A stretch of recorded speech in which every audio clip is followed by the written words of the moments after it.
Jai Jinendra. So, if you see, we interact with the external world through our senses, like your all the five senses which we have, like taste, vision, hearings, and so on, right? So, these five senses we interact with the world with the five senses. You taste something, or you listen, or you speak, or you touch, you know. So all those things you interact or smell, you do with your five senses. How does these five senses, what is running behind it is your brain, right? And also your emotions, how you are feeling.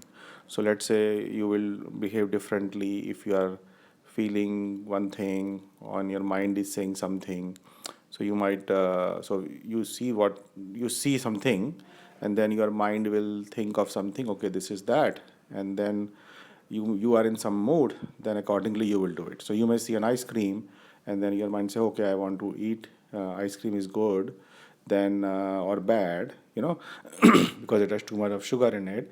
But if your mind is in the state, if you're feeling sorrow, then you may want to get eat the ice cream. Or if you're already happy and you're very health conscious, you will not eat the ice cream. So your emotions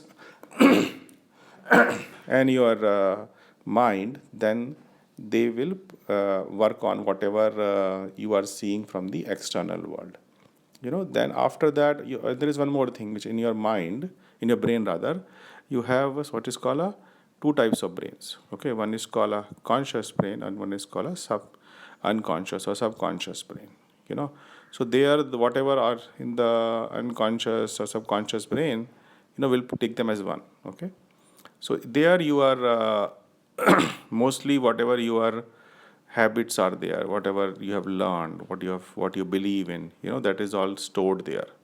So therefore now we have three things. So we have unconscious or subconscious, and then what we have a conscious brain and our feelings, okay, or emotions. So we in externally we work through our senses, and internal to our body we work through these three things. you know and what is behind these three things? Some people call it a mind. Okay, that okay, mind, we have our mind which is behind it. And in Jainism we call it soul, our atma. So atma is behind these things, which is controlling these things. So atma, if you see, has three properties, you know which is called darshan, Gyan, and Charitra. Okay. So darshan basically means your faith, what you believe. Then so that roughly maps to your unconscious mind.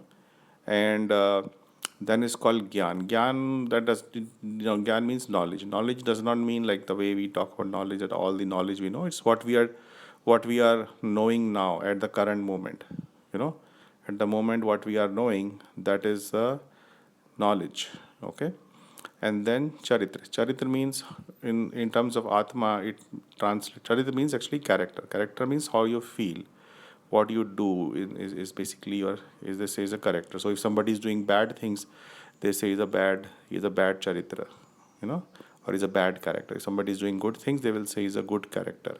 So in case of Atma, since Atma is not physically doing, going and beating anybody or loving anybody, it is the emotions in the Atma or Bhav, and that is called Charitra in the Atma.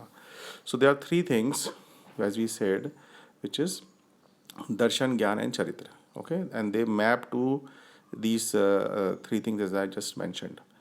Now, how the system works? Basically, we are not actually living with the way we are used to think is the opposite.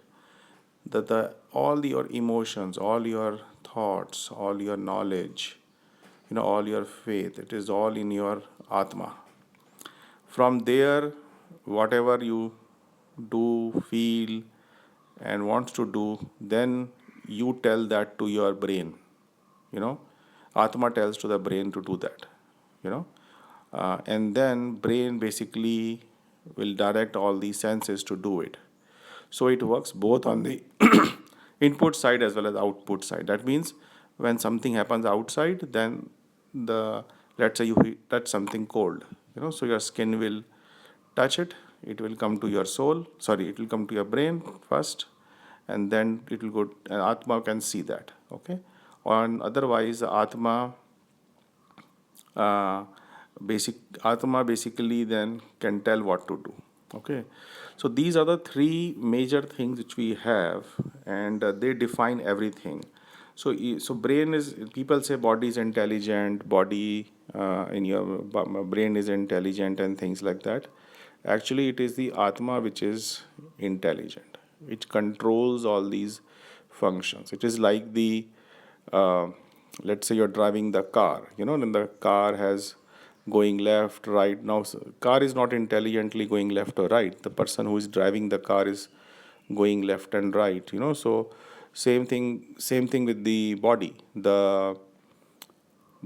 Your soul is driving everything. It is not the you are just the brain or the body which is driving anything. So that is how it works. Now, in we have talked about super gods. So what happens with super gods in terms of all these things? So there is something called a perfect state of these. So there is something called samyak, means complete. When you have a complete knowledge, complete faith, or you know or the true faith or true knowledge and true character, that is called it's called samyak darshan, samyak gyan, and samyak charitra. Okay, so when these are at their completeness, when these three becomes perfect, or you can say them, they become perfect. When these three become perfect, then you become then you have the qualities of the super god. Okay, so what does that mean? When actually they become perfect, then you don't even need uh, a body or the touch and the brain and all those things. They can see, do things. They can see things directly. They can see what is happening without even help of these. So Atma can see it. So from where we are today to that perfect state, there are all the multiple. You go through a stages. So stage one is basically that is the and the easiest one is the comparatively is the darshan. It's a belief, or the or this thing unconsciously. So that is called samyak darshan. So it is first step is that you believe in the right things unconsciously. Whatever is in you, it becomes perfect darshan. That is called samyak darshan. So you become, then whatever you believe will be right, and then that whatever wrong knowledge is around. So once you see that, once you believe in that, and it becomes part of you. Knowing is one thing, and then believing is another. So once you have a perfect belief, then you attain samyak darshan. Once you attain samyak darshan, then you get lot of different kind of powers also, and you become very happy, and you go start moving towards the where you can attain perfect knowledge also, and you can get the perfect charitra also. So first thing we to understand, how does it help us in our daily life, right? So number one is that we need to understand that all the things which are happening around us, we can control them to a large extent, because we, when from our side, by having the right knowledge, right faith, and right emotions. So we should have good emotions. We should not try to think bad of others. We should try to help others. We should try to be good people and bring good emotions in us. We should also improve our knowledge. And understand what is right, what is wrong, and based on that, our beliefs will become perfect. You know, and accordingly, when we have to act, we should act with the right knowledge. We should think. We should not just act impulsively. We should, when something happens, we should think about it, how to act on it. What will be the consequences? Is it good, right, wrong? We do it. Today we don't think too much. We just whatever just comes to our mind at that point, we just act on it. That is not the right way to do it. You have to wait, you have to think.